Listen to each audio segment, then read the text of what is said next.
Assalamualaikum warahmatullahi wabarakatuh. Salam sejahtera untuk kita semua, Tabi pun. Kembali lagi kepada mata kuliah Sistem Penunjang Keputusan. Kali ini kita menggunakan metode AHP yang biasa kita kenal dengan analisis hierarki proses, di mana metode ini dapat kita gunakan untuk menyelesaikan berbagai permasalahan yang kompleks menjadi sederhana secara tepat dan juga cepat. Baik, sebelumnya kita sudah mempelajari apa itu AHP, apa itu fungsi dari AHP, apa saja elemen dari AHP. Berikut adalah contoh studi kasus AHP pada aplikasi kehidupan kita. Di mana pada studi kasus kali ini, PT Agrolestari merupakan salah satu perusahaan yang bergerak di bidang agroindustri, terletak di Kabupaten Waikanan dan Lampung Tengah. Produk unggulan dari perusahaan ini ialah gula dan juga tepung tapioka.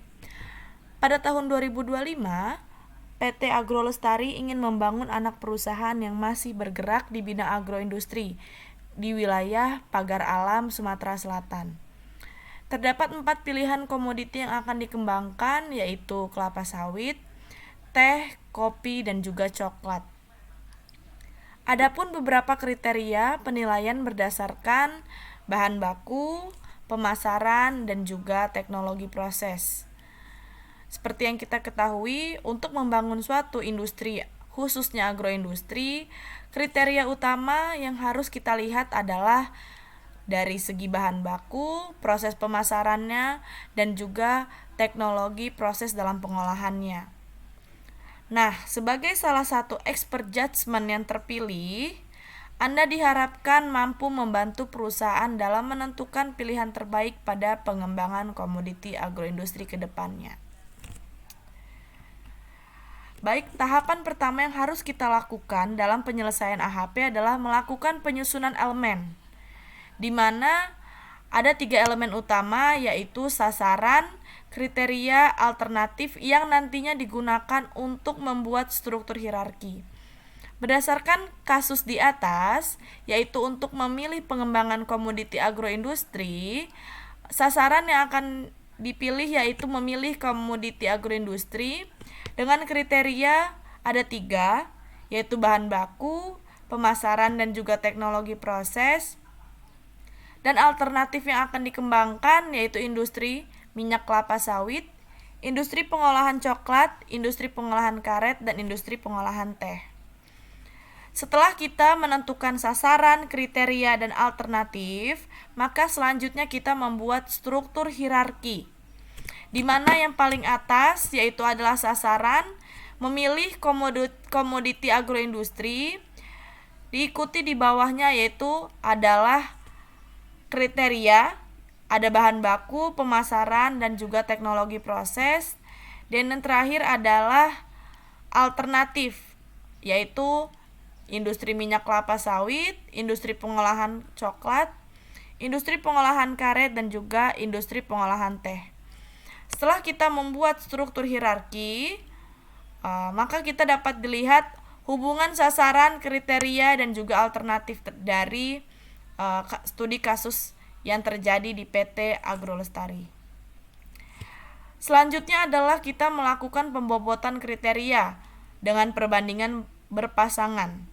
Nah, di mana di sini pemberian nilainya yaitu dengan yang ganjil dimulai dari angka 1, 3, 5, 7, dan 9.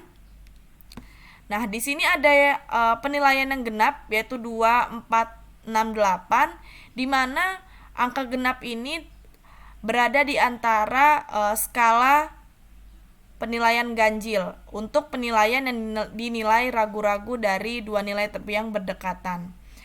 Nah, skala ini dimulai dari 1 sampai 9, di mana untuk nilai 1 itu sendiri artinya sama penting, kemudian nilai 3 naik sedikit lebih penting, naik lagi di nilai kelima yaitu jelas lebih penting, 7 sangat jelas penting, 9 mutlak lebih penting. Berikut adalah hasil perbandingan berpasangan untuk contoh di atas. Dapat dilihat di mana bahan baku dengan bahan baku itu kita buat satu persatu, kemudian pemasaran dengan pemasaran satu persatu, teknologi proses dengan teknologi proses satu persatu. Nah, di sini kita dapat melihat mana kriteria yang lebih penting di antara bahan baku dengan pemasaran, kemudian pemasaran dengan teknologi proses, dan teknologi proses dengan bahan baku dan juga pemasaran. Bagaimana cara kita untuk mengubah matriks tersebut menjadi sebuah bobot?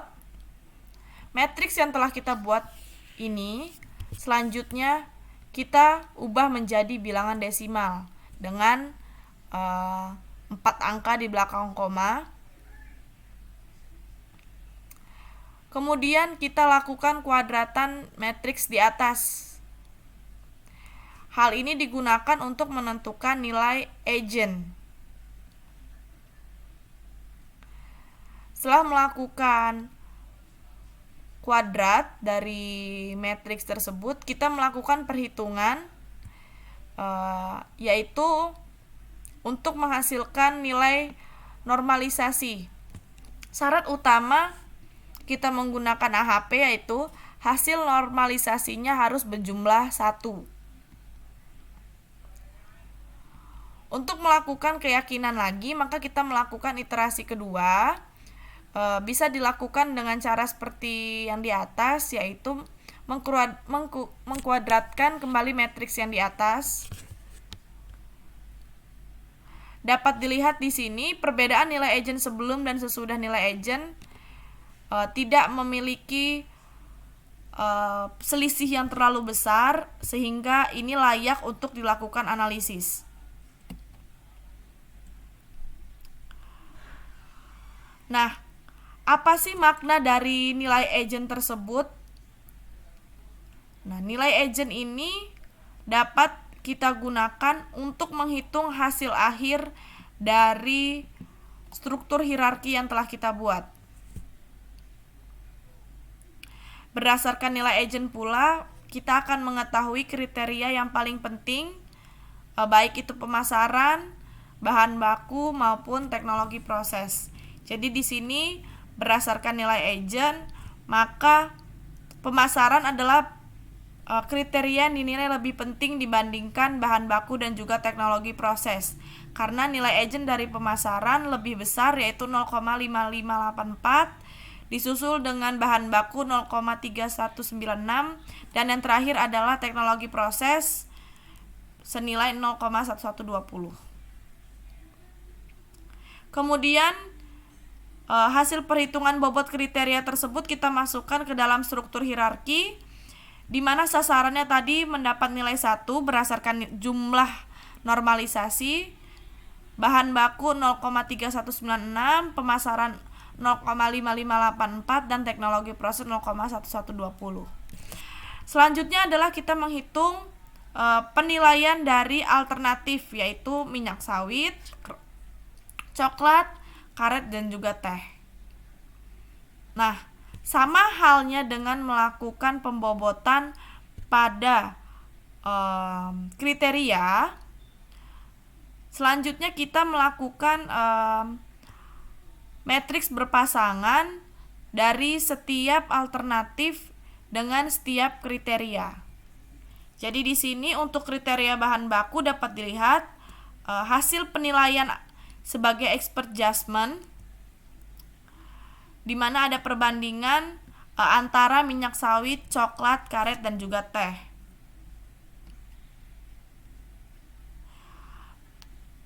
Berdasarkan nilai perhitungan yang di atas, didapatkan nilai eigen bahan baku yang paling penting adalah industri pengolahan teh senilai 0,5770, disusul dengan pengolahan coklat 0,2427, industri pengolahan minyak sawit 0,1160, dan industri pengolahan karet 0,06. Berdasarkan perhitungan ini, maka kita dapat lihat untuk peluang pengembangan industri pengolahan teh di kriteria bahan baku memiliki keunggulan dibandingkan komoditi minyak sawit, coklat, dan juga karet. Selanjutnya kita menghitung juga untuk kriteria pemasaran, kita lakukan perbandingan kepentingan baik dari segi pasar antara setiap kriteria.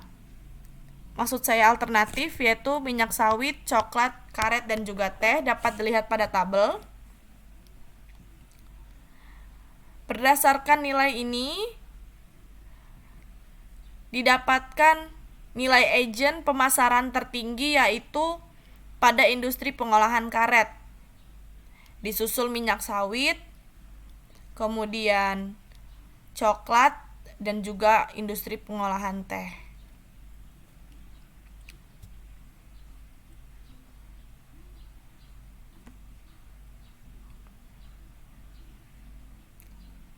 Selanjutnya untuk kriteria teknologi proses, kita tidak melakukan matriks perbandingan berpasangan, namun pada kriteria ini hanya digunakan data kuantitatif, yaitu dengan penggunaan efisiensi bahan baku per kilogram per harinya. Jadi, cara menghitungnya di mana jumlah bahan baku per hari dibagi dengan seluruh total jumlah bahan baku yang dihabiskan dari setiap kriteria. Hasilnya dapat dilihat pada tabel, di mana pada kriteria teknologi proses, minyak sawit memiliki nilai tertinggi untuk mendapatkan ranking 1, disusul dengan teh, coklat, dan juga karet. Berdasarkan perhitungan-perhitungan tersebut, dapat kita lihat hasil akhir dari seluruh bobot. Nah, ini kita masukkan ke struktur hierarki yang telah kita buat. Nah, berdasarkan analisa di atas, jawaban dapat diperoleh dengan jalan mengalihkan nilai matriks agen dari alternatif dengan matriks bobot. Jadi, nilai agen tersebut kita kalikan ke setiap bobot kriteria. Hasil pengalihan ini nantinya digunakan sebagai hasil akhir untuk mengetahui industri mana sih yang sebaiknya dikembangkan PT Agro Lestari. Nah, hasilnya yaitu minyak sawit 0,3060, coklat 0,2720, karet 0,0940, dan teh 0,3280. Berdasarkan hasil tersebut, maka kita ranking di mana industri yang paling berpotensi tinggi untuk dikembangkan PT Agro Lestari yaitu teh, kemudian minyak sawit, coklat, dan juga karet. Jadi industri teh merupakan industri yang memiliki peluang lebih besar untuk dikembangkan oleh perusahaan tersebut. Berdasarkan hasil analisa, maka kita dapat menghasilkan kesimpulan hasil pengembangan komoditi agroindustri yang memiliki potensi lebih unggul yaitu komoditi teh, sehingga PT Agroindustri Lestari pada tahun 2025 sebaiknya mengembangkan anak perusahaan di Pagar Alam, Sumatera Selatan sebagai industri pengolahan teh. Alasannya yaitu dikarenakan lokasi dataran tinggi menjadi faktor utama kualitas untuk menghasilkan bahan baku yang berkualitas. Teknologi proses yang digunakan tidak terlalu memakan biaya produksi.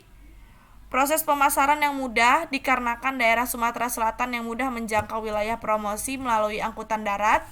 Selain itu juga banyak produk sampingan yang bernilai ekonomis yang menggunakan bahan baku teh. Terima kasih. Berikut adalah penjelasan dari contoh studi kasus AHP pada agroindustri. Semoga bermanfaat.